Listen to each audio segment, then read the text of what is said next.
Hello, everyone, and welcome into another edition of the Royals Rundown podcast presented by Royals Review. If I'm talking a little quickly, it is because I'm very, very excited for today's episode. I'm so excited that I forgot to introduce who I am. I'm Jacob Milham, by the way, and joined by the one and only Jeremy Greco. Sorry, Jeremy, I'm a little flustered because we have such a special guest on today's episode, huh? Well, that's okay, Jacob. I really understand. I think I can identify with that a lot. I'm really excited also. Let's go. Exactly. So we were very, very thankfully we were able to set up having Royals pitching coach Brian Sweeney join us for a short interview.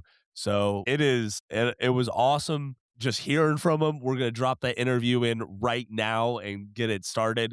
And then we'll come back from that, talk a little bit about our takeaways from the interview, and get to our final positional rankings of this offseason, looking at the relief corps for the Kansas City Royals. So here we go.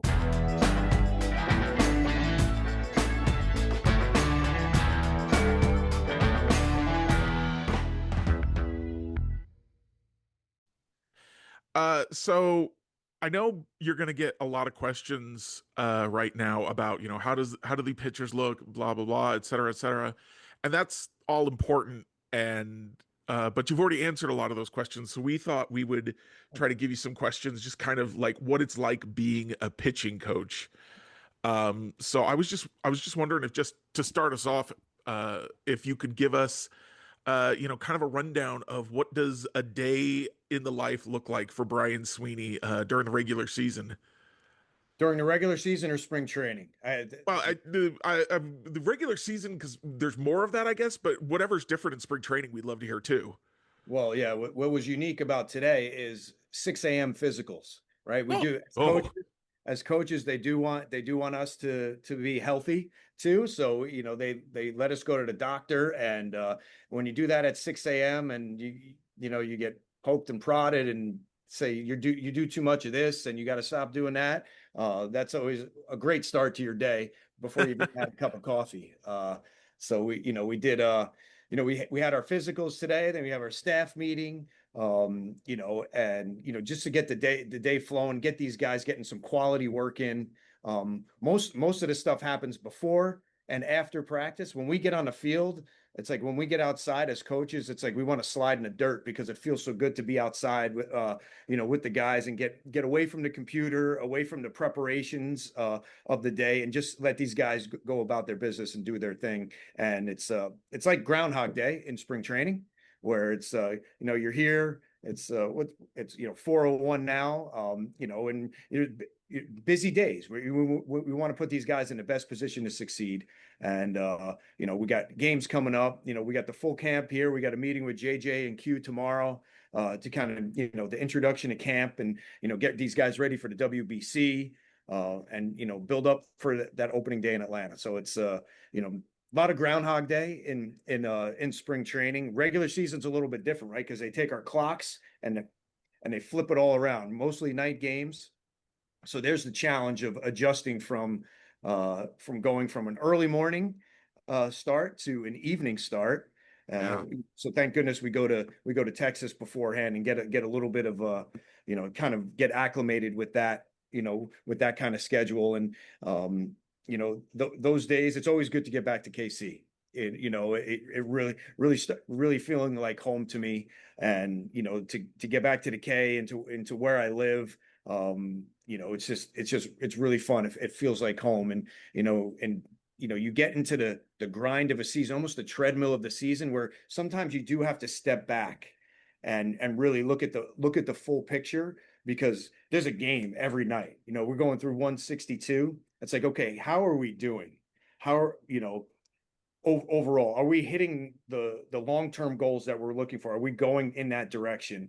And then, what did it look like in the game that night? So, like, combining those kind of things and really continuing to develop the players, not only as pitchers, but also, as men and as teammates. That's a constant thing that we do every day. So I don't know if that really paints the best picture, but it's kind of sort of what the day looks like. But I live over in the Brookside area of KC. Amazing area. You can walk and get coffee, amazing restaurants, and I've certainly grown to love the city. Yeah. That's all great. I guess so. My next question, I guess, would be then, do, sorry. No, it's Uh, okay. do you guys, during the regular season, do you spend a lot of time tweaking guys' pitches, like coming up with new pitches or grips, or is that more of a preseason off-season thing? Yeah, I think it's a constant thing. There's a kind of like a total development of the guy that really never stops.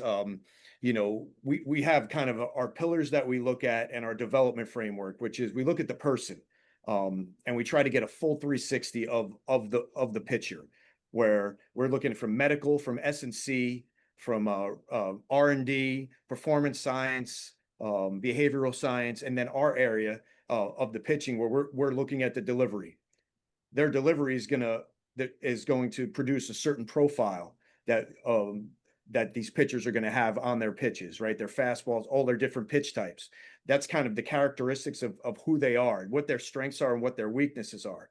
Those profiles are going to produce a plan of attack, how we can get righties and lefties out. And that plan of attack is going to produce a performance, right? So we kind of go around the bases. We get a 360 look, at these guys, and that helps us prepare for each day, so we're not missing anything. So one guy, and it really is individual. There's no blanket plan. It's like, okay, this guy needs some delivery work, right? He's moving a little differently because we see in our biomechanics report that he's putting force into the ground differently, something like that.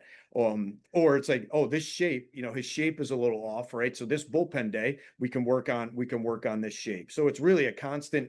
We're trying to develop these guys every day, and it used to be in the minor leagues, that's where player development happens. You get to the big leagues, you're a finished product. I feel like that was kind of what it looked like when, during my playing days, but these guys are always developing. Every one of these guys in this locker room want to be better each day. And so that development doesn't stop at the major league level. Speaking of, guys always developing, Michael Wacha came in. He was already a veteran pitcher, but I remember in his first year here, there was talk about, or I think it was his first year, just talk about him adding a slider to his repertoire. Yeah. Was that something he came to you with, or was that something that you or the pitching coaching staff went to him with? I appreciate that question. When I got the job, I took some visits. I went around the country to visit a few guys, and then when we signed Wacha, I certainly wanted to go down to Florida because I live in New York and I wanted to get into nicer weather. First off, also, to go see Wacha, go out to lunch, talk about his family. The first thing I have to do is earn the right to speak into their life. I think that's extremely important. I can't just come in and say, hey, this is what we're going to do. Right. Who am I to, that Michael Wacha that's been around, I think it's going to be 13 years this year, but, back then 11 years or something like that. And, let's talk, let's get to know each other. And then earn that trust. And then as he starts to trust me, and even me trusting him, we develop a relationship where we could talk about certain things. But it did happen rather quickly that it was, we brought it to him. It's something he had worked on before, but we really wanted to push him to kind of push him to the next level of developing this slider. With the way his body moves, it's a little bit of a challenge, but I mean, this guy's built to throw a baseball. He's been doing it for a long time. Yeah. And if he puts the effort in, he's certainly going to get something moving the way he wants. And he's done such a great job where that slider is going to pair off with the changeup and the fastball at the top of the zone. And he's so unpredictable. He fills up the zone. So that was something that we brought to him as a group. And he was always open to learning. And he gives us feedback. He say, hey, maybe this isn't the best to do at this time. Let's put it in our back pocket. And we're open to that, right? Because we're it's not a tyranny here, right? We're working hard to partner with the player. Because we want them to be the best they've ever been, the best they've ever dreamed. Right. I love that. That's great. Just the whole thing of it all comes together. Yeah. This is kind of a sillier question. maybe. I But love I was thinking about like different things that pitching coaches do. One of them is the mound visit. it. And the first mound visit thing I always think of is Bull Durham. When he goes out there, they just start talking about wedding gifts. And so I was wondering, what do you talk about during a mound visit? Is there ever a mound visit that's kind of like that Bull Durham where you're just talking about nonsense to get his mind off of it, or you always got a plan? I'll I'm I'll go. I'm going to think about when I was in Able. I'll give you a story first. All right. I I gave up a couple homers in Rancho Cucamonga. I was with the Lancaster Jethawks in Seattle in High A in the California League, and it's not going well for me. My pitching coach comes out. Well, yeah, my pitching coach comes out and says his name's Jim Slayton, and a huge mentor of mine. I was a big fan of his, and he said, "Hey, Brian, do you throw a two seam?" I said, "No." He goes, "Maybe you should start." And then he just walked off the mountain. And our second baseman came up to me, because in Rancho, whenever they hit a homer, fireworks go off, and he tried to like break the ice before Slayton came out. He's like, "Man, those fireworks sure are pretty." And so it's kind of trying to break the ice. So I think back on the mound visits that I had and what worked and what didn't work. The majority of the times when you kind of talk about game plans or what to do, you're seeing red anyway. The pitching coach isn't coming out to say, "Hey, you're doing a hell of a job." I just want to Yeah. come out and say, "You're doing great. Excellent." If I did that with Michael Waka, he might fight me on the mound, right? So it's I'm usually going out there, with the purpose. And Q is so good. I'll be like, "Hey Q, I'm thinking about going for a visit here," and he say, "Well, if you got something to say, go ahead." I'm like, "Oh, that makes sense." So Yeah. um, I do like the guys with Salvi out there and the veteran leadership that we have. They're really good at solving their own problems. Yeah. They don't need me to come out there and do it. So I'm only going out there if I have something important to say. And usually if it's a pinch hitter, I am going out there. So there is a little bit of strategy talked about. Some guys pitch with their hair on fire, and when it gets too hot, you got to get them right back to that intensity level where you're at. Other guys are a deer in headlights. All right, how do you bring them back to the present moment? So maybe joking. You have to know the personality. Maybe a joke might do it. Maybe you get called out to the mound. Zach Greinke got tired in a moment. He looks over and says, "Come out for a visit." And I sprint out there. I'm like, "What's going on?" He's like, "I'm just tired. I needed a visit." So sometimes the pitcher dictates when that happens. And a mound visit with Zach Greinke, you just never know what you're going to get. He's such a brilliant mind and a brilliant pitcher that it's fun to be in that moment. And then of course you get the guys coming in too, and they're listening. And there is some joking times, where you're talking to the guys and you try to just break the ice a little bit. And then other times there's strategy and different things like that. Okay.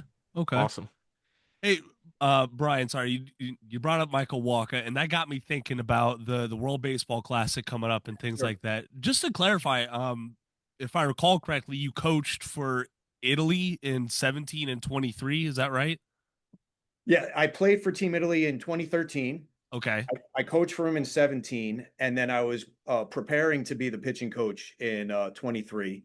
And then I got the job here in KC and decided to step down from the Italian pitching coach job. I thought maybe that's a good idea. "Hey guys, I'm your new pitching coach, but I'm going to go coach Team Italy." Yeah. I'll be back in a couple of weeks. I don't know if that was going to work out real well, so I had to step down. Unfortunately, I felt horrible, but I thought it was definitely the right move. So yes, I have been a part of the World Baseball Classic, an incredible tournament. Awesome. Has that been a good like opportunity for you to provide any insight or advice to all these guys going out and joining their nation's teams in the coming weeks? Absolutely. You think about these guys getting ready early, to pitch high intent. So they have to start earlier in the off season, which is different. And you get concerns in your mind, but I think if you have a good plan, if you know it's going to happen, if you build up properly, it can be done. And it's an amazing tournament. There's really nothing like it. It's the atmosphere is amazing. You're playing for something bigger than yourself, and it really can translate into the season.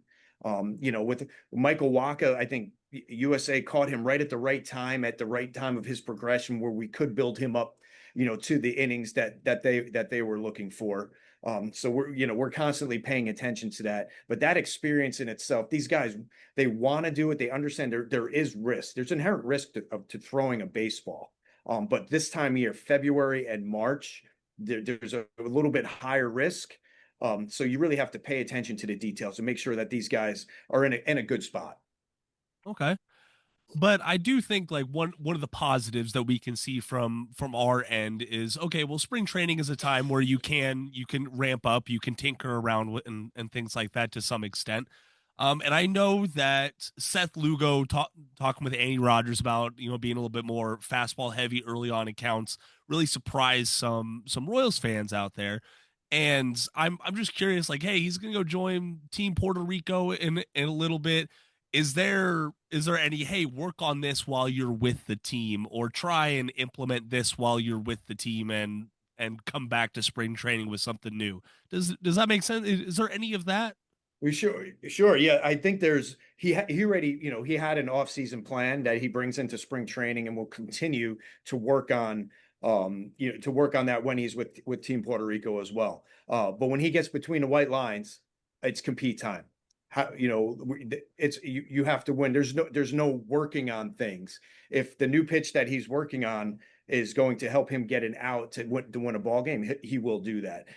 He'll think about it in his bullpens between the white lines. Seth Lugo is going to go compete, and when Seth is a competitor, as you've seen, don't ever tell Seth Lugo that he can't do something. If you want to fire him up, he'll that'll be the way to do it, because he's been known to that drives him. And excited to watch him pitch in the tournament. Keep a close eye on that to make sure that I do know their pitching coach, which is great. So having a relationship with a guy that's working with him helps out. Excellent. And hey, I know Jeremy said, oh, you'll hear all these questions about specific pitchers this spring and things like that. But we did, we got an article this afternoon from the Stars, Jalen Thompson, about Chris Bubich's first go today, and saying that he quote unquote aced it. Like he looked really good. Any thoughts on how the Southpaw looked this afternoon? Yeah, it was certainly fun watching Chris compete again. I mean, what a tremendous, an all-star last year. Just his mind and the way it works is it's so fun. It's so fun to be around. Each one of these guys are such cool individuals that you have to work with them differently. It's like helping them solve a puzzle. And with Chris, right before we got on this on this Zoom, I had a picture of Chris. We're trying to clean up his delivery a little bit, right? He's had some injuries over the past few years. What's going to help him stay healthy. We identified certain things, and there was a picture of him in last year of where his arm was at foot plank compared to where he was just recently, in his live BP, and his arm was in a better spot. We're extremely happy. His buildup, he had his first live BP, first batters he's seen in a long time. He's got another one coming up. And then a 2-up live BP, and then he's going into games, and excited to see Chris go. And, it's, just fun to watch him. Excellent. Hey, Jeremy, do you have any other burning questions? I just saw the time here. Yeah, I just real quick, I wanted to ask if there's anybody like that Royals fans should really be looking towards, maybe some non-roster invitees, somebody that maybe we're not thinking about that would be really exciting to try and watch this spring and get an idea of what they might be all about. Yeah, every one of these guys that come in a big league camp, they're here for a reason, right? They're here because they earn the right to be here. It's not just given away freely, that an invite to major league camp, whether you're on the roster or not. We have got veterans that are here, and Eli Morgan and Hector Neris, Aaron Sanchez. I mean, these guys have been really good at the major league level. And that's exciting for us to have in the organization. And then you think on the other side of it, on player development side, we've got guys like Dennis Colleran who pitched yesterday. He got drafted like last week, I feel like. And now he's in his first major league spring training, facing these big league hitters. He's throwing 97, 98 miles an hour, just out of college. And, he was in the fall league. You got the, Mazzucatos of the world, the Panzinis, that are here, in their first big league camps. It's exciting. They get to see how the veterans go about their business, how they're not so standoffish. It's like that you can't talk to them. It's like, you want to ask a question, you can go sit next to them to have a conversation, joke about something, talk about pitch grips. The veteran guys will do that. Salvi will talk to you, but I think Mazzucato threw the other day, and first live BP, Bobby Witt, Vinny Pasquantino, right? Salvador Perez hitting against them. First big league camp. I mean, running and shoot, coming in hot, right? Just think about how Frank's feeling out there. Did a nice job in the first big. Comes right off. First question, hey, what do you guys got for me? Asked a great question. Salvi, Vinny, Bobby, all. I was walking over to talk to Frank, and I get to the conversation, and there they are talking. I just step back. I'm like, this is where the magic happens. Salvi giving feedback, Bobby and Vinny talking about different things, the shapes, whether, the selection, the location. That is just invaluable, for a younger pitcher. And we've got, Q encourages that. It's like, get to know these guys. They're all open to talk. There's not a person in here that's going to say, hey man, I don't have time for you to get and shoo you away. You can sit down, have lunch, come in the coach's room, talk about whatever. We're all open to doing that. And that's what I love about this culture that Q and JJ they've created. We're fighting together, and I'm a big quote guy. I love quotes. So, the strength of the wolf is in the pack, right? We got a good pack this year. The vibes around here are fantastic in the coach's room, in the major league locker room, and on the player development side. Really excited for this season. Really excited to see these guys compete. Yeah. Are we going to get punched in the face? Absolutely. I think we're prepared for it though. These past few years, we've learned a few things. We got kicked in the teeth in 23 when I got here. We had JJ set a true north for us, JJ and Mr. Sherman and Q, right? And then, we come back in 24 and, such a fun year. In 25, we came up a little bit short, but these guys have some experience behind them. The younger players are now becoming veterans. The veterans are still here. Right. We have an environment that is conducive to a winning atmosphere. I love it. I love being a part of it. It's been an exciting spring so far, and it just started. It's February 5th. We got a lot more to go. Yes, that we do, unfortunately. And Brian, now I feel like I'm ready to run through a wall until opening day. So come on over. Hey, we can get it going. I appreciate you guys talking as well as you do about about the Royals. I'm not on Twitter very much, but I check out the Royals Review, and I appreciate what you write and the positive things that you say about the group and holding us accountable at times too. I understand that has to happen, but I appreciate some of the stuff that you guys write. So thank you. Thank you very much, Brian. We do appreciate your time. I know you got to get on going, but most importantly, best of luck to you, the coaching staff, and the team on this upcoming season. Hopefully we're talking about another pennant flying in Kansas City this time next year. Yeah, a lot of champagne dumping on my head. That's what we're hoping for, right? That's what we're shooting for. It's good to meet you, Jacob and Jeremy, on Zoom. Appreciate talking to you, and hopefully some good things to come here. Absolutely. You take care of yourself, Brian. Okay. All right. Take care, guys.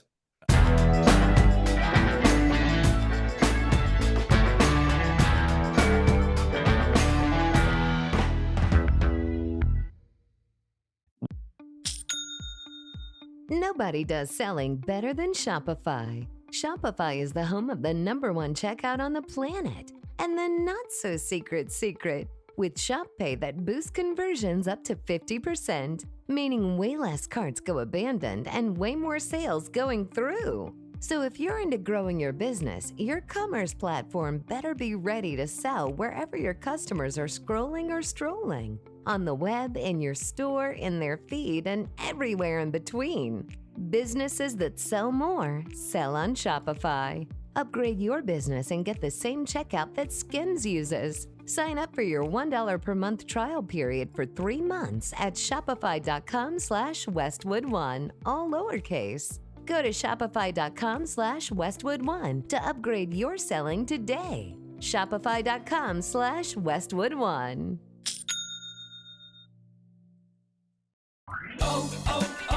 O'Reilly. Check engine, ABS, or maintenance light on? Take the guesswork out of your warning lights with O'Reilly Veriscan. The service is free and provides a report with solutions verified by ASE certified master technicians. And if you need help, we could recommend a shop for you. Ask for O'Reilly Veriscan today. O'Reilly Auto Parts. Wow, holy smokes, Jeremy. That was one of those interviews that it probably could have gone on for another hour and I still would not have been satisfied, huh? Yeah, I sat down when I heard we were going to have Brian Sweeney as an interview. The first thing I said was, holy crap, we cannot do what we did with Annie and not know what our questions are. So I sat down and started writing down questions, and I'm like, I hope I have enough questions. And then I was like, okay, this is how long the interview is going to be. And I'm like, I've got way too many questions. It was a big old long Google Docs, like the preliminary questions. It was like, yeah, by the way, you got him for 20 minutes. So good luck with that.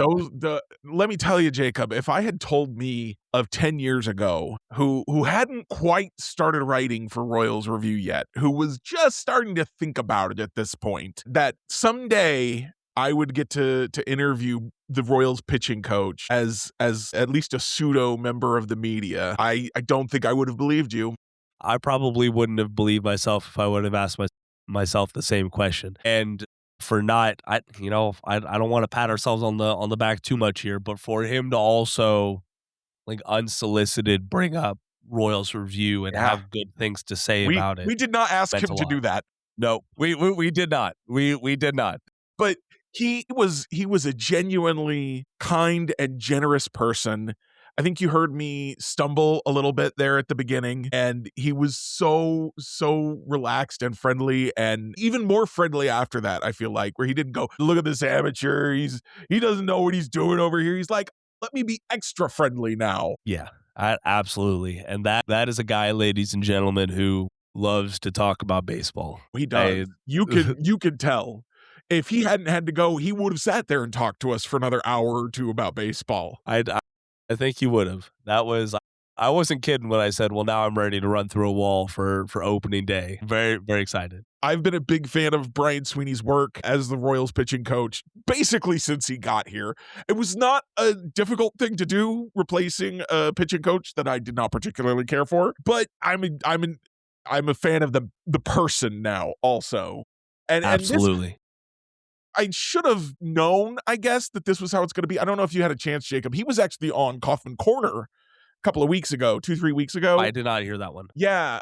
He was on I think it was a Sunday episode with Seren Petro, and David Lesky was filling in for Randy Gizzierli, though, of course, Randy has stepped away now, at least, part-time. But, and he was on there with them for a while, and you could tell then that he loved talking about baseball and he was having a good time talking to them. And I guess, not to talk about all my insecurities on air, but I wasn't sure that we would be able to find that same rapport. In fact, little peek behind the curtain, I tried to make Jacob do all the talking ahead of the interview. I was like, Jacob, you ask all the questions, okay? I don't know, man. And Jacob was like, no, you're going to ask the first few questions, actually. Yes. So, Jacob looking out for me and Brian being just a very gracious guy, answering all those questions and having some fun with us. Yes. Absolutely. So I truly hope that you all listening at home enjoyed that as much as we did. Certainly a high point of the off season, I will say.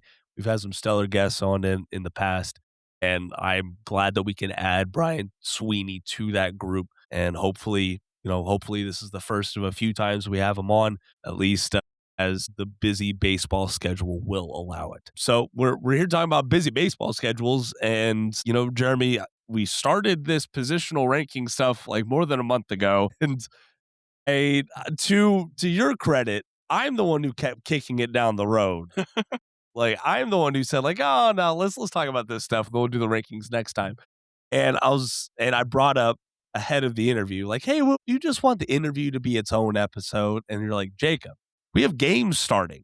Okay, we can't delay this anymore. I mean, we could have put it off, but I'm ready to go, man. I don't know if you saw on social media yesterday. I'm just sitting around my apartment going, where's baseball? Where is the baseball?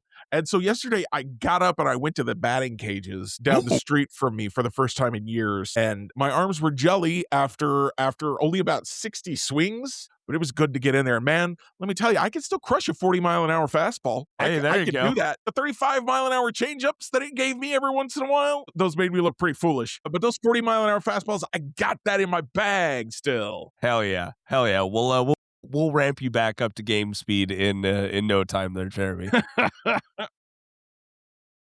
But the last group of folks that we have hopefully won't be throwing 40-mile-per-hour fastballs or 35-mile-an-hour changeups. We are looking at the relief crew right now for the Kansas City Royals. I don't want to say like a hard group to rank, but once you get outside of the clear-cut major league guys, it does get a little cloudy and it can get a little dusty on how you want your guys to stack up and how they might. Jeremy, just like with the questions, I would like for you to start. Who do you have number one atop your rankings? I mean, you're not going to be shocked by this. I'm sure this is also your number one. It's Lucas Erceg. Yep. He is the guy with the most potential in the bullpen. We saw him be absolutely dominant in the whole energy has to change now. I'm still catching up. Hang on.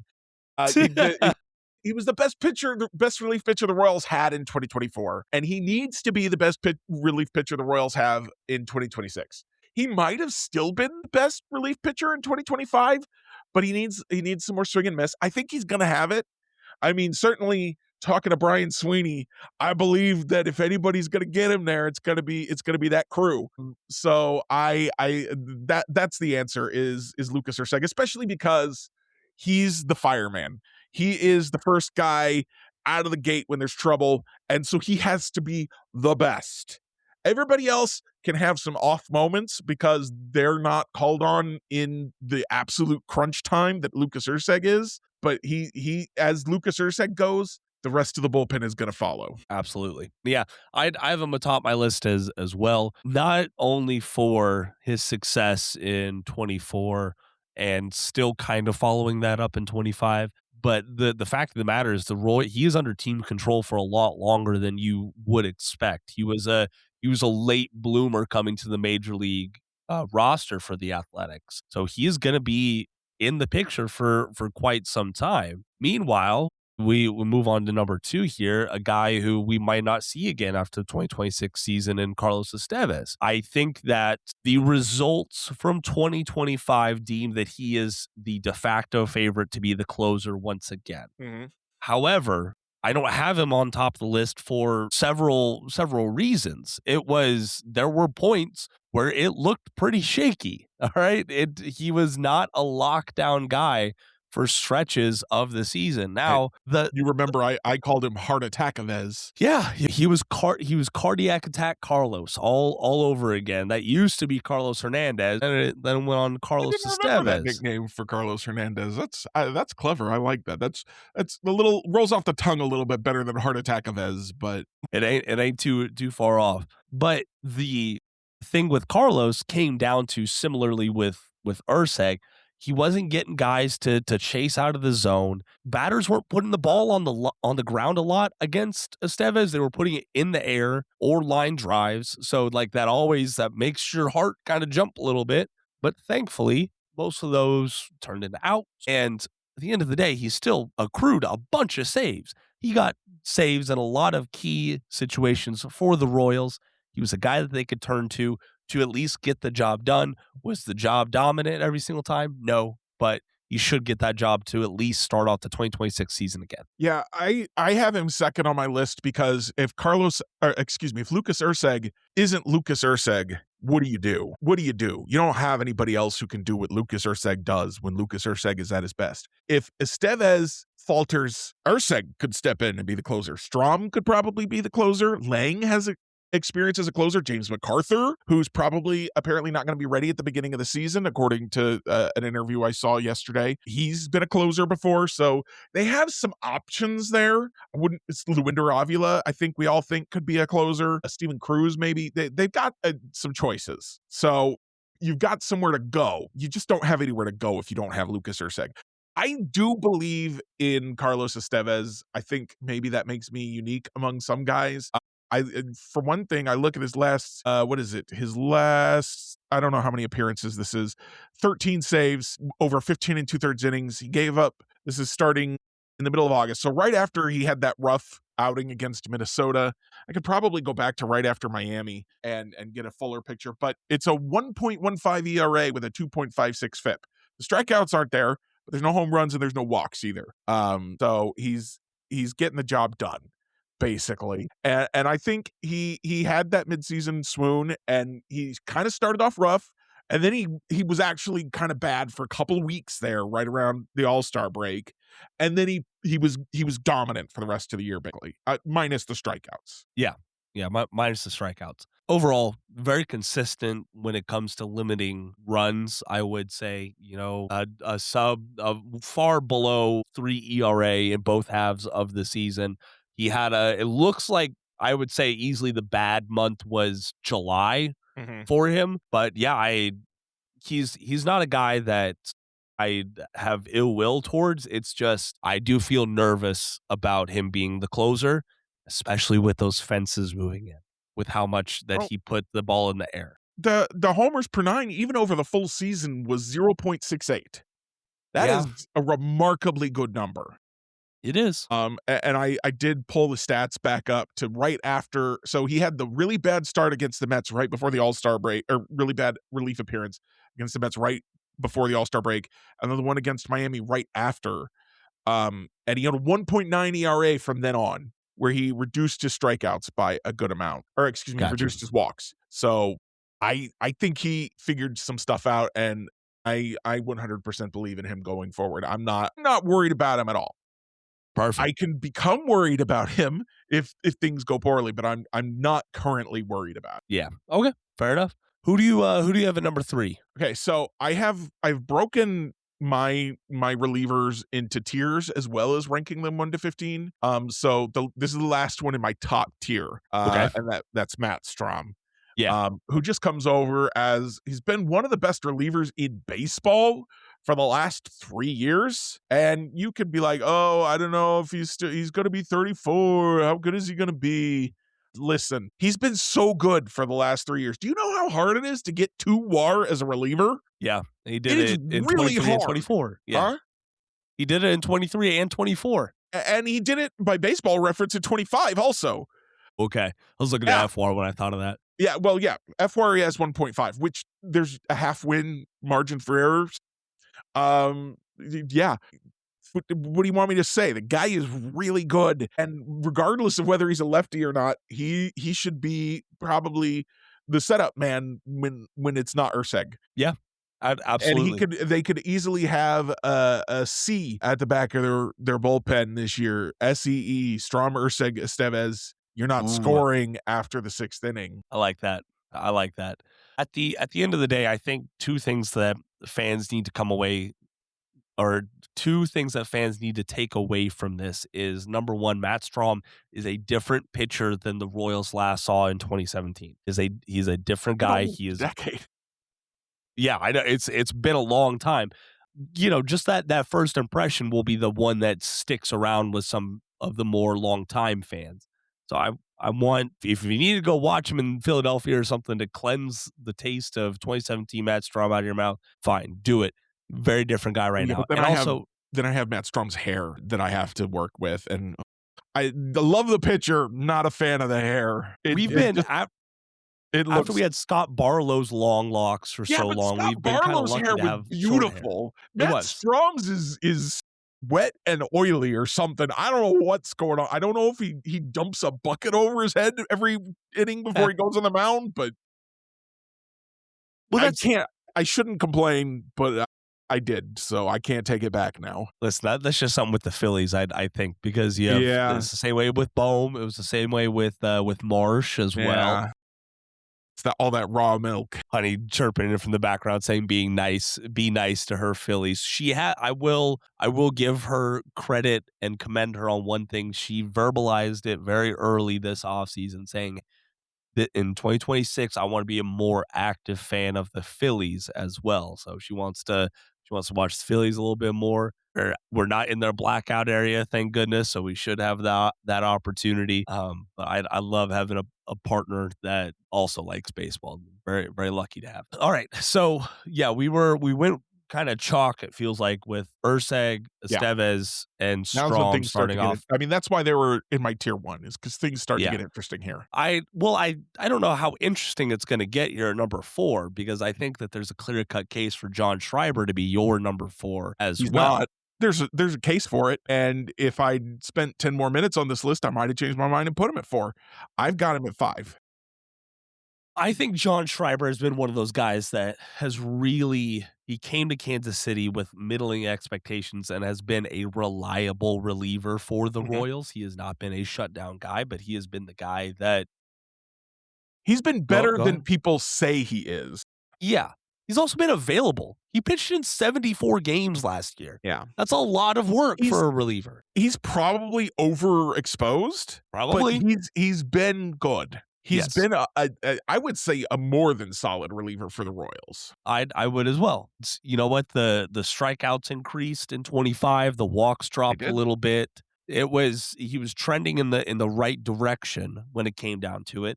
Is he a guy that I want coming up in the 8th or the 9th? No, but he is absolutely a major league reliever, and I think the Royals are better for having him on the team. I would take him in the 8th or 9th over most of the guys that they had pitch out of the bullpen last year.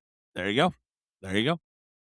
I'm a big John Schreiber fan. One of my favorite running gags was David Lesky posting the gif of the man dumping fire onto the fire or whatever. Yeah. Every time he came out there, I feel like that was his version of Heart Attack Estevez, was like, yes, this guy is not as bad as this nickname sounds like, but this is how I feel. It's just a bit. I don't know if John Schreiber's going to be with the Royals this year. I'm afraid he's going to get traded.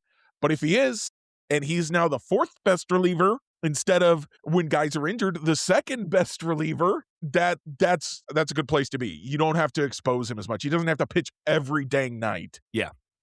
So who do you have at number 4 then? So at number 4, because, and this is the reasoning I had when I put it here. Like I said, I could have flipped them if I thought about it longer. I would just keep flipping guys around. I was flipping guys around right as we were getting ready to start recording this part of the podcast.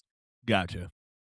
Because John Schreiber only has 1 year left on his contract, I went with Steven Cruz, who has time left on his contract. He had some really good stuff last year. He seems like he's probably equivalent to Schreiber in a lot of ways already, and he could become more, and he's younger, and he's got more team control. So obviously we need to see him show that more. 3.74 ERA is by no means bad. 7.49 strikeouts needs to come up. The 3.5 walks needs to go down. But I fully believe, I think that a lot of those numbers, I'm gonna play with splits again when I let you start talking, but I think some of those numbers could come down to he was hurt a little bit and was pitching through it for a little bit, maybe after the All-Star break, and that might have cost him some. And I bet if I pull up some numbers before that, he'll look a little bit better. But I'll let you talk now while I try and find a split that tells the story I want to tell. I gotcha. Well, Steven Cruz was number 5 on my list as well. And yeah, he's a guy who, ahead of 2025, we were begging for him to get like a legitimate shot at the big league level, because he had 15 appearances across 23 and 24. And, the Royals at that point weren't really a bastion for having velocity out of the bullpen, and Steven Cruz brought that in spades. His average 98.2 mile per hour fastball velocity was 96th percentile last year. And, he still doesn't have like the strikeout numbers. The walks are still a little bit higher than you'd like him to be, but at the end of the day, he is a very serviceable righty coming out of the bullpen. I am worried that the Royals are going to play some roster games with him. I would almost guarantee it. He's got options. Yeah. So I'm not looking forward to that. At the end of the day, he's 26 this season. He's got more time in Kansas City. Yeah, still very young. One part of that Michael A. Taylor trade to Minnesota, like trade that a lot of folks forget, it's still paying off on the Royals end. And yeah, I mean, he's I don't know, like he's one of those guys that, holy smokes, I would love to see if he adds X pitch or tries Y thing, because he's so fastball or four seam, cutter, slider. That is what you got, but I think that was the best version that we've seen of Steven Cruz in 25. And hopefully it's another step forward in 26. I got a split for you, Jacob. Let's hear it. So if I just do from the beginning of his time with KC till the end of June, he's got a 2.2 ERA with 8 strikeouts per 9, which is still too few probably, but a 2.20 walks per 9. Get those walks way down. Yeah. 1 1/3 per 9, basically. And then in July, he was walking more than a batter an inning. And then he went on the injured list after he made 1 outing in August. So fun with arbitrary endpoints, but they do paint the story that I wanted them to paint, which is that he might have been pitching a little hurt in July or a little tired. And so hopefully the Royals, the Royals will have worked with him on what either keeping healthier or keeping stronger into the mid to late season, and hopefully that will pay off. Hopefully so. So here is, let's see here. I had Cruz at number 5. Who'd you have at number 5? I had Schreiber at 5. So that means we're on our 6. Yes. So number 6 is a guy who I think is the outcomes in 2026 are wide. Mm-hmm. It could be anything from he could be off this roster by May to he could end up being a key setup guy. That's Alex Lange, formerly of the Detroit Tigers. Interesting. It was, I wasn't expecting the Royals to go and get him. No. Former LSU Tiger. He had 26 saves in 23 for those Detroit Tigers. Injury issues over the past couple of years have really just kept him off the field and lacking that same effectiveness. But he's a guy. He's got a little bit of funk, I would say. I would like to see what Sweeney and his crew can do with Lange, but I don't know, like I'm pretty optimistic about what he can do in 2026. Push comes to shove, he also has an option. Yeah. On his name. So he could just end up in Omaha and be depth at the end of the day. Lange is a guy, I have him at 7th on my list.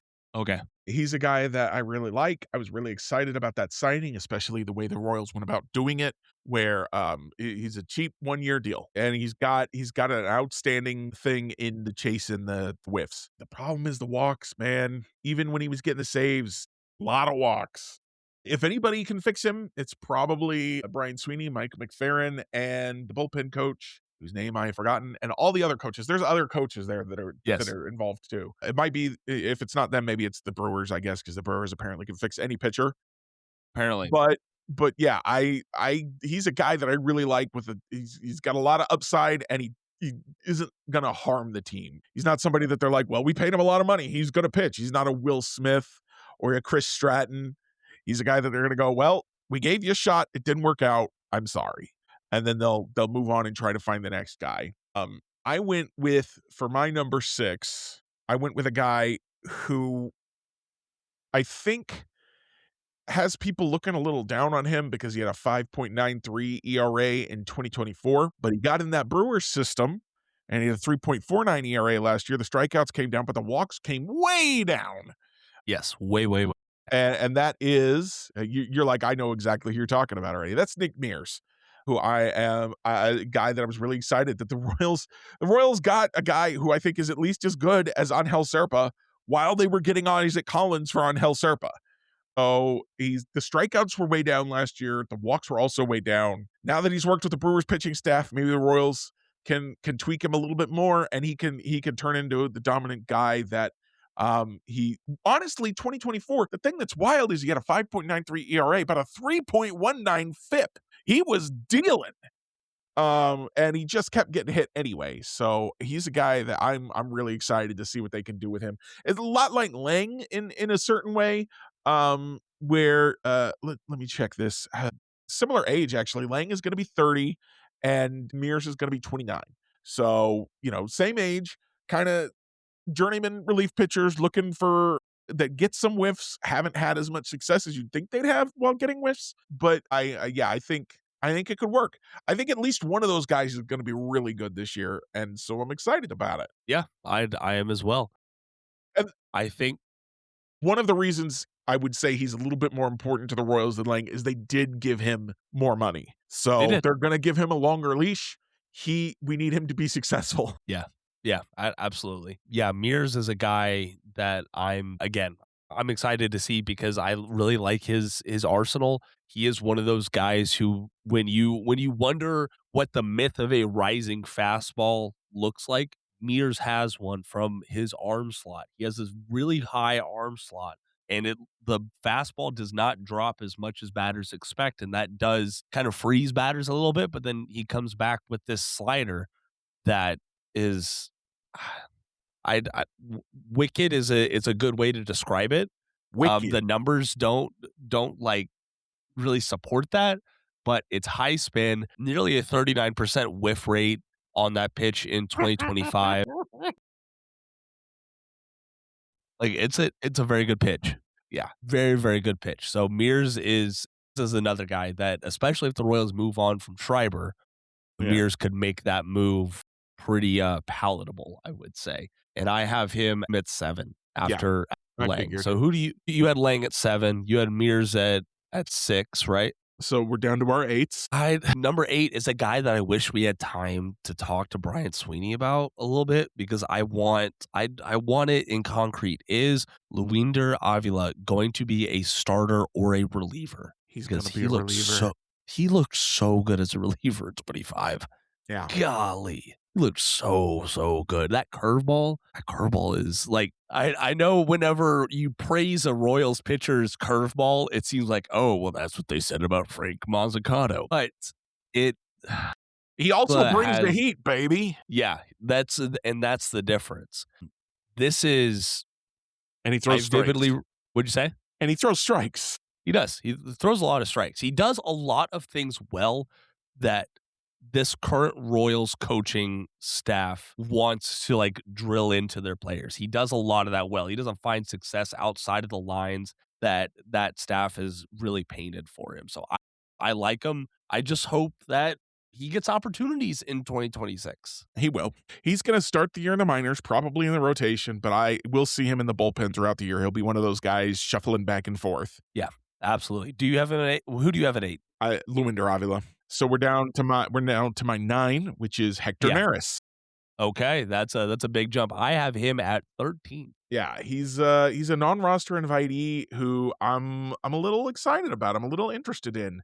I think he's got a little juice me.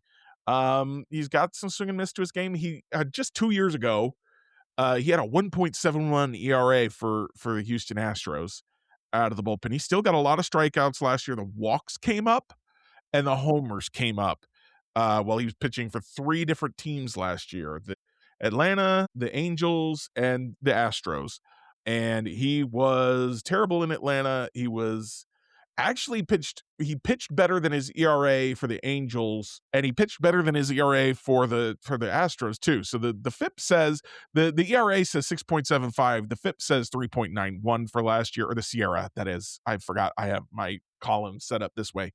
So the Sierra says he pitched better than the numbers. Gotcha. And I maybe it won't work out. Maybe there's not room for him in this bullpen, but that's a move I really like that the Royals made. I'm very interested to see, again, what can they get out of him?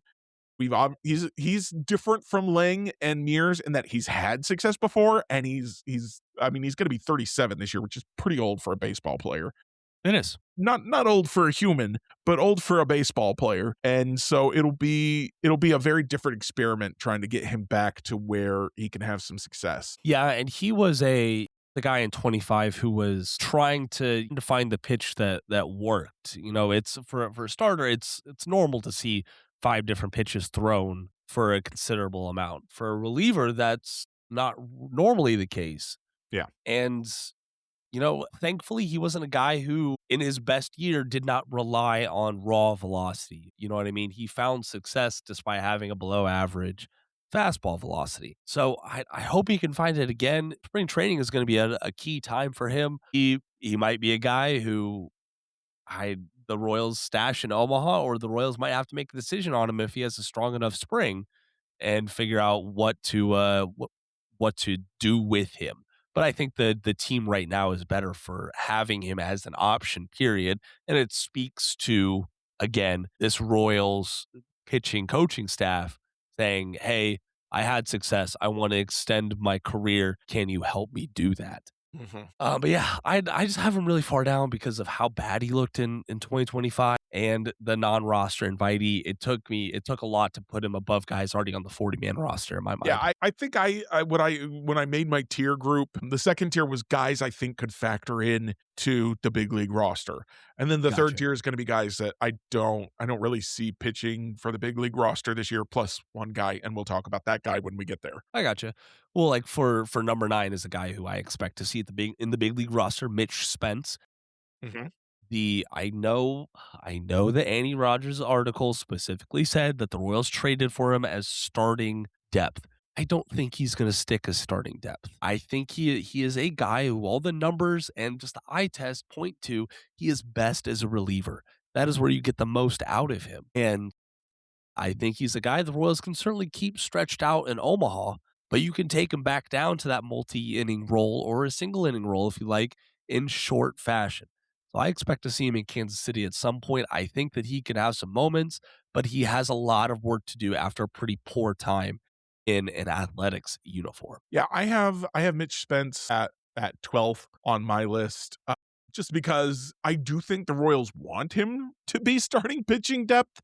And so I think they're going to leave him there for a good. He's the last guy on my second tier. Gotcha. Of guys I think could factor in. And I think the Royals want him to be starting pitching depth, but I think they'll end up using him as a reliever. And I think he can succeed there. Again, just like all of their additions this offseason, he's got a lot of whiffs, a lot of chase in his game. Just got to refine that a little bit more. I think we talked about this with Annie. The fastball, or the what's weird is the cutter is his primary pitch. It's his fastball-ish pitch. It's the one he throws half the time. And it grades really well by all the grading systems, but it gets hit around like nobody's business. Us. So hopefully the Royals can, they'll work with him on that pitch shape, maybe some, and get it to, or maybe its location. I'm not sure what the deal is. I haven't actually looked at the video. I just know, man, when you see something like it's graded as a 70 on one of the scales, that's on a 20 to 80 scale, elite. And it's getting hit around. So there's something. He's got some juice, which is again still my phrase for the offseason is having juice. Yes, juice. And so the Royals just got to figure. Nobody does selling better than Shopify. Shopify is the home of the #1 checkout on the planet. And the not-so-secret secret, with Shop Pay that boosts conversions up to 50%, meaning way less carts go abandoned and way more sales going through. So if you're into growing your business, your commerce platform better be ready to sell wherever your customers are scrolling or strolling. On the web, in your store, in their feed, and everywhere in between. Businesses that sell more, sell on Shopify. Upgrade your business and get the same checkout that Skims uses. Sign up for your $1 per month trial period for 3 months at shopify.com/Westwood1, all lowercase. Go to shopify.com/Westwood1 to upgrade your selling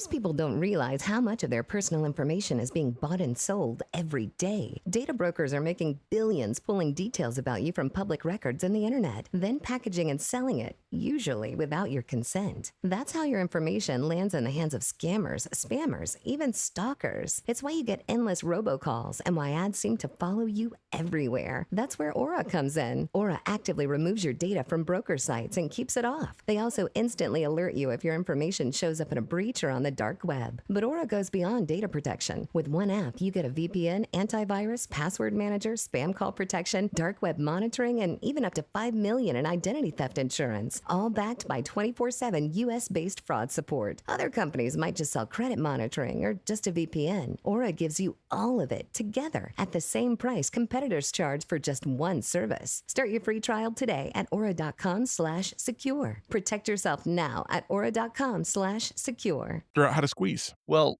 so who do you have at 9 then before I talk about my number 10? Because I don't know if he has any juice left. Oh, my number 9 was Hector Neris. So my number 10, is it your number 10 or is it my number 10 next? I forget. Well, I'll go and do my number 10 because I don't know if this is a pitcher that the Royals have been trying to get some juice out of over like the past couple of years, and I don't know if there's any left. 2026 is going to be a big year for him. Daniel Lynch the fourth. Yeah. I get it. It is so good to look at. Hey, he had a 3.06 ERA in a career high amount of games last year. Like this was his first year as a true relief guy. And I'm like, yeah, but he doesn't strike out a bunch of guys. He still walks guys at nearly double-digit pace. Yeah. He benefited from a lot of ground balls and still kind of being the reliever that could kill a batter with a 1,000 tiny cuts. I'm not a super huge fan of him. I was legitimately scared when he was the top southpaw in the Royals bullpen for a good amount of this offseason. Thankfully, you have Strawman here to take that role. I just don't see it with Daniel Lynch anymore. I hope that he proves me wrong, though, in 26. I'm surprised the Royals tendered him in some ways. I wouldn't have. I think it's time for him to move on to a new organization and see what someone else can do for him. It does not appear to be working in Kansas City. I have him at 13, so that's my one guy who could factor in this year that was not in my tier 2.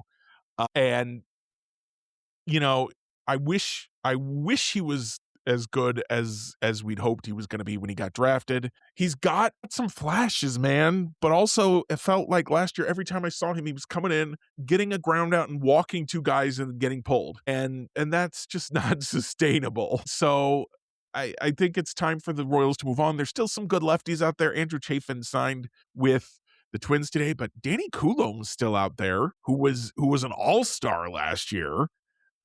Get Danny Coulombe in here and let Daniel Lynch try his hand somewhere else. Someone will trade you something for Daniel Lynch. I fully agree.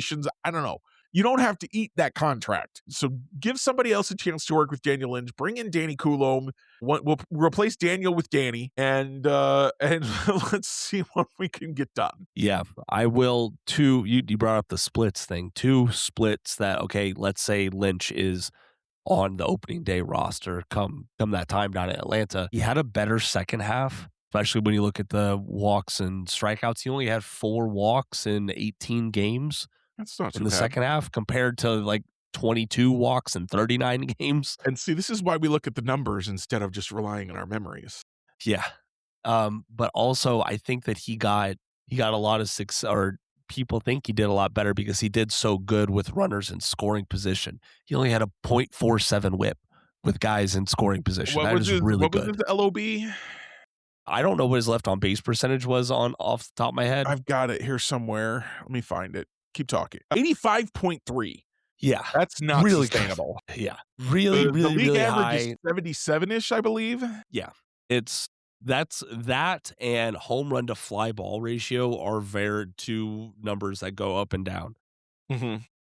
But yeah, he's still on the 40-man roster right now. He's the second best lefty, and we saw, Sam Long still had a pretty good run in that role. Is Long signed with anyone yet? I think Sam Long went overseas, if I recall correctly. Which that was another thing we didn't get to ask Brian about, was the fact that he played in Japan too. Yeah, that would have been fun to talk about. Yeah, Maybe Sam we'll Long, get more time with him next time. That'd be fun. Yeah, Sam Long's playing in the MPB this season. Cool. Good for him. Yep. Chiba Latte. Yes. All right, so I got him at 10. Who do you have at 10? I have at 10 Eli Morgan. Okay, yeah. Who's another non-roster invitee, kind of like Hector Neris. Let me find him. There he is. I had all these tabs open, and then I went and rearranged everybody, and everything got confused. He did not have a good 2025, but he was hurt. He was on the 60-day IL for most of the year. He's kind of a middle relief guy, but he gets some chase. He gets some whiff. We heard Brian Sweeney mention his name when I asked who should we be looking out for. He was a little sports guy answery in that, he didn't want to give us a definitive answer, but Eli Morgan was one of the names that he did drop. And Eli Morgan pitched for Cleveland. I think heard that he did. Oh yeah, it was on an interview that Sweeney did yesterday where he talked about how he'd worked with Eli Morgan in Cleveland. So he came over here as part of a Brian Sweeney relationship thing, which feels like a thing that you want to have. So if Brian Sweeney's worked with a guy and he says, I still think he's got something that he can give us, that makes you feel good. Yeah. Absolutely. I don't have him on my 15 at all right now. He's just a guy who, hey, I know you've had success in the past, but I need you to show me that you could do it here in a Kansas City Royals uniform. Let's see here. So my number, are we on to your number 11? Real quick before we move on, I do want to say, as I'm thinking about Eli, I mentioned Eli Marrero as one of the catchers to watch. It turns out he's the son of Eli Marrero, the one who used to play for the Royals. Really? Back, yeah. He just spells his name with an H on the Eli for some reason. Huh. And he's the same. He's his son, so he is related. That's pretty cool. That was interesting. I hadn't known that at the time, but he is.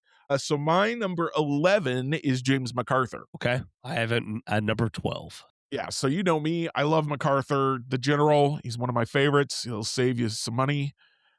That's an insurance commercial joke. Yes, it is. The strikeouts again aren't where you want them, but boy, I look at him. 2023, he had a 4.63 ERA, a 2.65 Sierra. 2024, he had a 4.92 ERA, a 3.46 Sierra. Jacob, what am I going to say about James MacArthur? Good curveball. He's got the juice. Yes, he's got some juice there. It's there. It's getting to it. He's got a tough rind, but the Royals kept him around. A lot of people thought they might non-tender him because he was hurt all last year, and he's probably, again, like I mentioned earlier, probably not going to be healthy to start this year. But they kept him, so they see something with him. He's got a curveball. The sinker can be pretty good. I think he's got something. We'll just have to. Hey, excuse me. Zips has him for 0.4 WAR this year in 46.3 innings. So Zips thinks he's got some juice too. Yep. So it's not just me. No, it is not just you. I love him. I'm wishing them a little bit of wish casting here, maybe, but that's where I'm at. Okay. Yeah, Jalen Thompson had a good sit down interview with him earlier on this month. So highly suggest you go check that out on the Kansas City Star. He's one of those guys. We haven't seen him since 24. Let's see what he is in 26 when he finally gets that chance. We'll say he gets down the mound, or he got down the mound pretty well. So if he can find that again in 26 or whenever he returns, I think that'll be a good starting point for him at the very least. At number 11, I had another guy on the 40-man roster, and Eric Sarantola.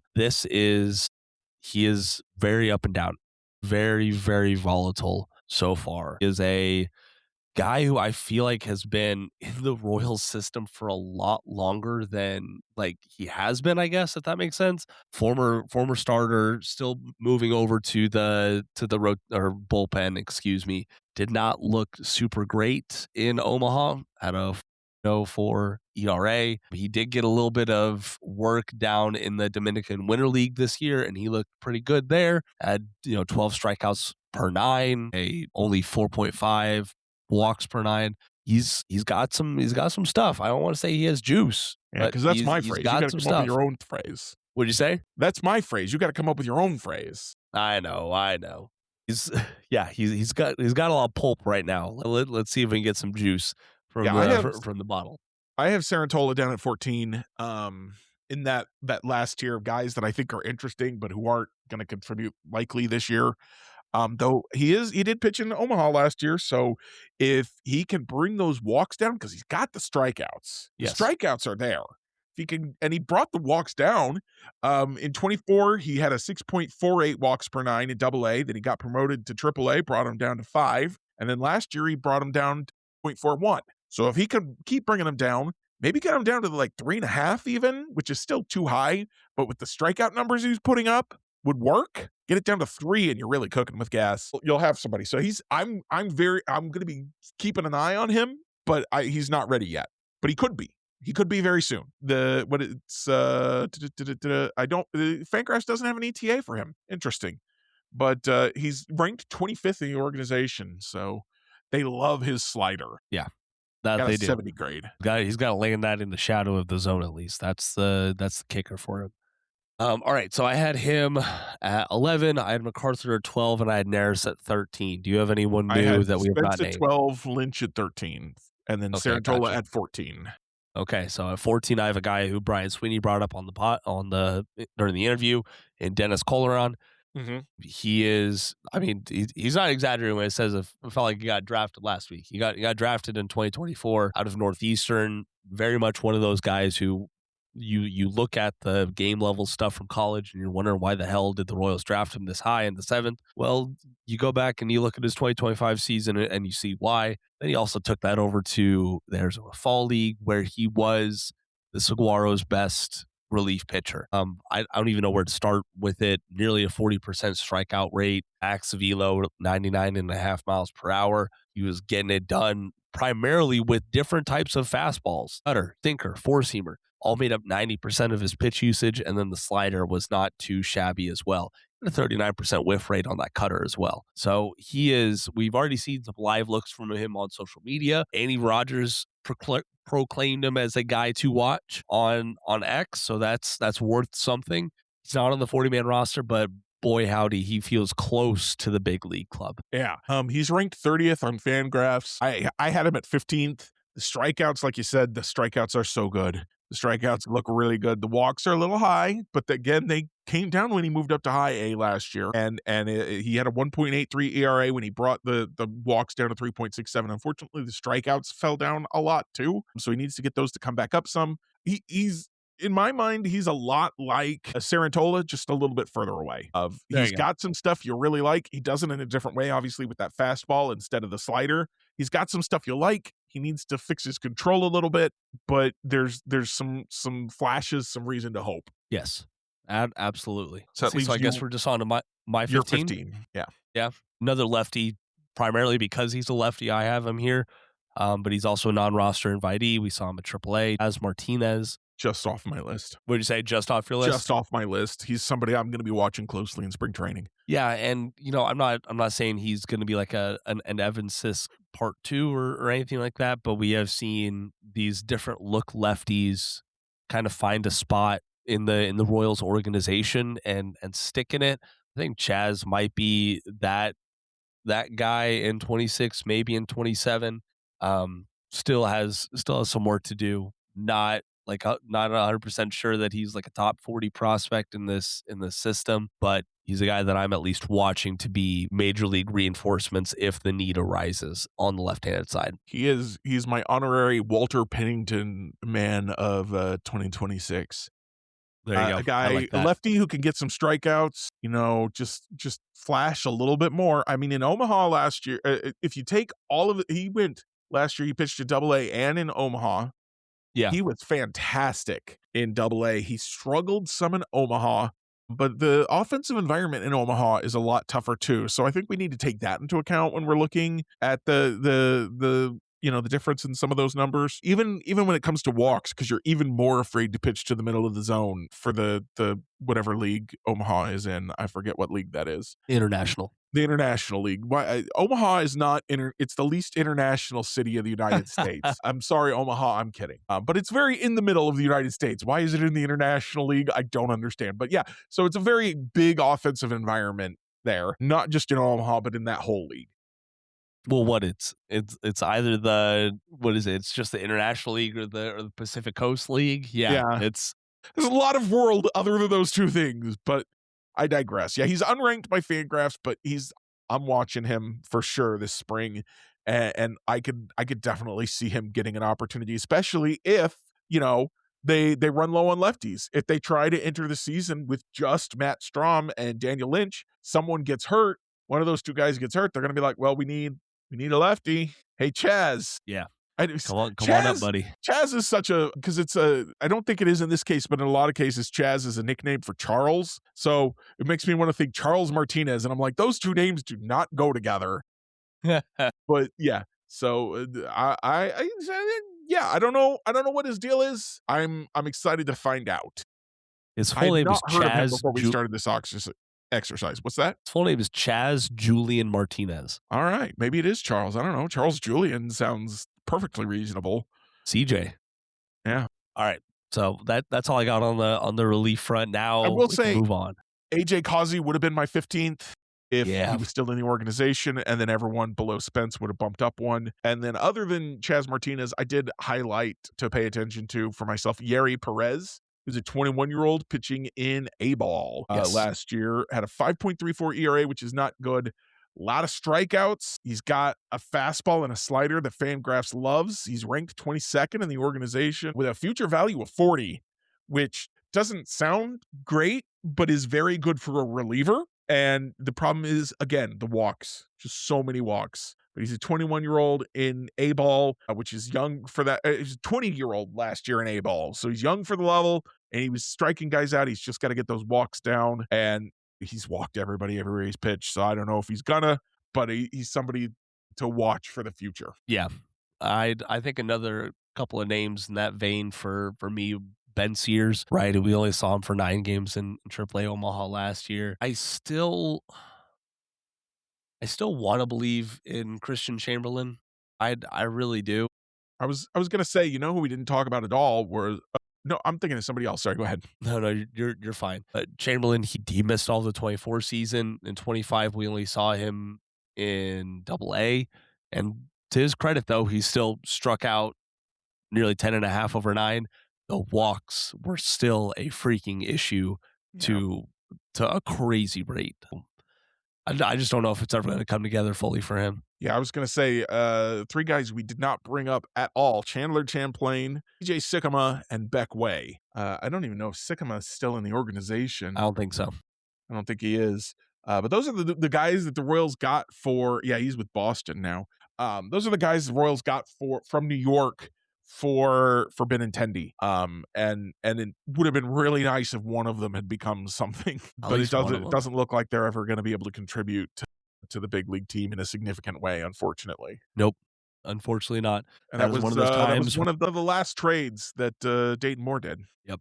This is one of those times where unfortunately quality did not come from quantity. So sad but true. All right. It's been a long episode. You ready to get on to some reviews? Yeah. Long episode. But good. Very long episode. This is gonna my review is over. It's over a book that I finished while I was on my underway. It's the latest book in the Robert Langdon series from Dan Brown. It's called The Secret of Secrets. It came out last year. The Da Vinci Code, right? Yeah, that was one of the Langdon books, like Da Vinci Code, Origins, Inferno, Angels and Demons, stuff like that. Tom Hanks. All right, it's a good blend of like, hey, this academic goes to Prague for this reason, and it still blends together the international setting with local law enforcement who have a bone to pick with Langdon. Like there is this formula that just works for Brown. There's the religious element, there's the technological element that really has an overarching hold, and the ultimate enemy that everyone's familiar with but didn't know was the enemy until late in the book. So I highly suggest it. It's not for everyone, but I really liked it. It was one of those books that was hard for me to put down. Every time I had a few minutes to read, I was at least reading a couple of pages. So highly suggest The Secret of Secrets by Dan Brown. Jeremy. I'm going to review for you this week. I've been watching the Psych TV series.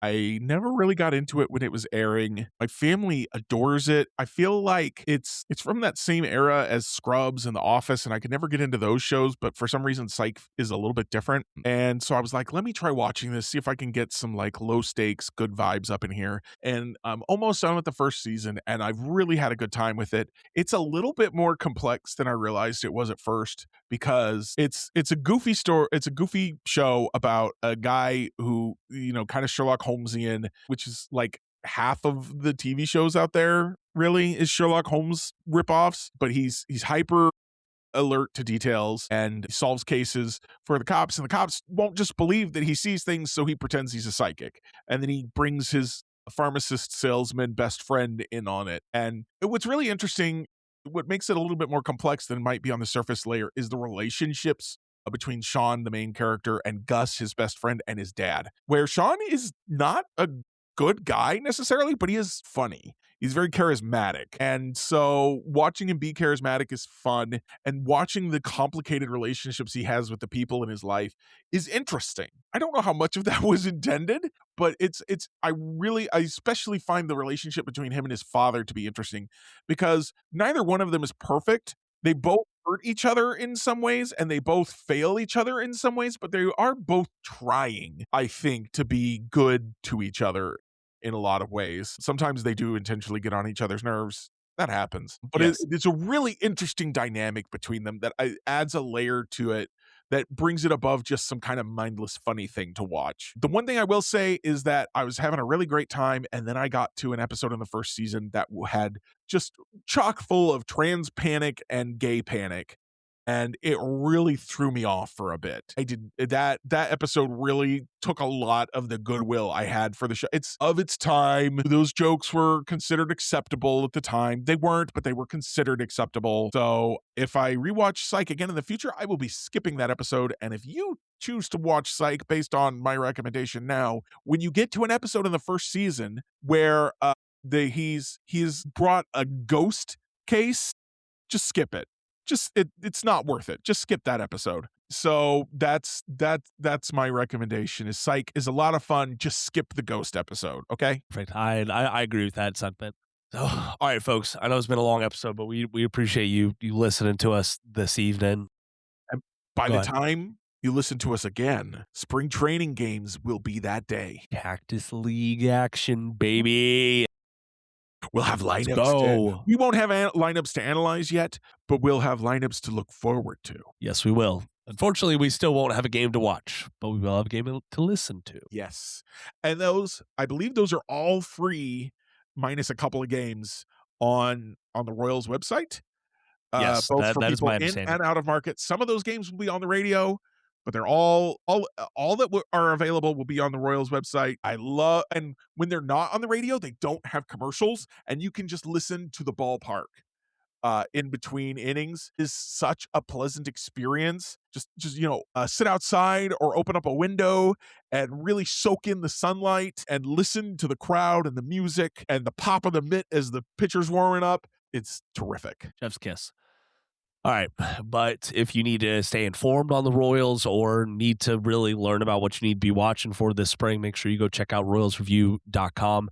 Follow Royals Review on social media if you want to. We've been getting a lot of comments actually on the podcast episodes on royalsreview.com. So if you have any thoughts on the episode, please comment down there.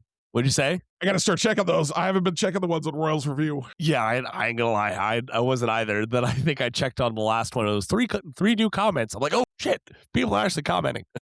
So go check those out, and we will do a better job of reading those comments and responding to them. But I'm Jacob Milham. They're Jeremy Greco. Thank you so much for joining us today. And until next time, go Royals. If you like the show, please take a moment to rate, review, and subscribe. It really does help the show to grow. Thank you for listening.